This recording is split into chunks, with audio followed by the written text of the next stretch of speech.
Περίμενε. Αυτά δεν τα κάνω σπίτι μου, μαμά. Τρίτη χρονιά μπλα μπλα και νομίζω ότι φέτος μπήκατε πολύ δυναμικά. Τους έχετε πάρει τα νούμερα. Νομίζω ότι είναι αυτό το αποτέλεσμα της δουλειάς των 2 προηγούμενων χρόνων. Δεν επαναπαύομαι.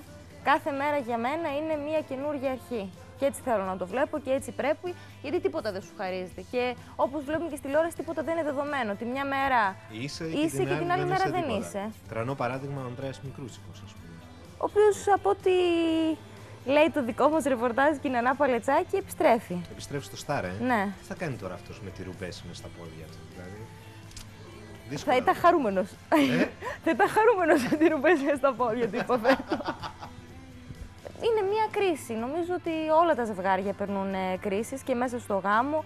Είχαμε ακούσει πριν και ότι ήθελαν να υιοθετήσουν και ένα παιδί. Δεν ξέρω τι προέκυψε. Μακάρι να τα ξαναβρούν και να είναι ευτυχισμένοι. Και αν δεν τα ξαναβρούν, να έχουν μια διαφορετική ζωή με άλλες επιλογές που θα τους κάνει χαρούμενους.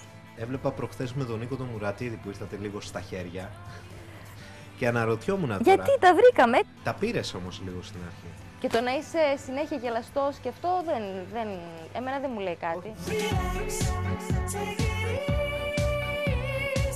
Καταλαβαίνει. Δηλαδή νομίζει δεν καταλαβαίνει ότι κάποιοι, ας πούμε, για δημόσιες σχέσεις, παρουσιαστές βγαίνουν και λένε αυτός είναι τέλειος, καταπληκτικός, αυτή είναι τέλεια, πολύ καλή στη δουλειά της, δηλαδή ποτέ δεν έχουν πει κάτι αρνητικό. Μα δεν έχεις άποψη έτσι.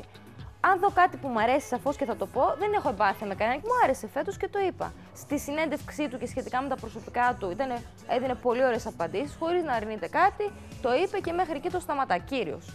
Να μην πω ότι ήταν καλός, ήταν καλός. Μπράβο, Φέη. Πάμε στο μουτσινά με τη Ζαρίφη. Ναι, πάω προς τα εκεί, ευχαριστώ. Ωραία, γύρνα λίγο. Έτσι να την πεις τη Ζαρίφη. Καλά, ναι, ξυπνάω και έτσι κάθομαι.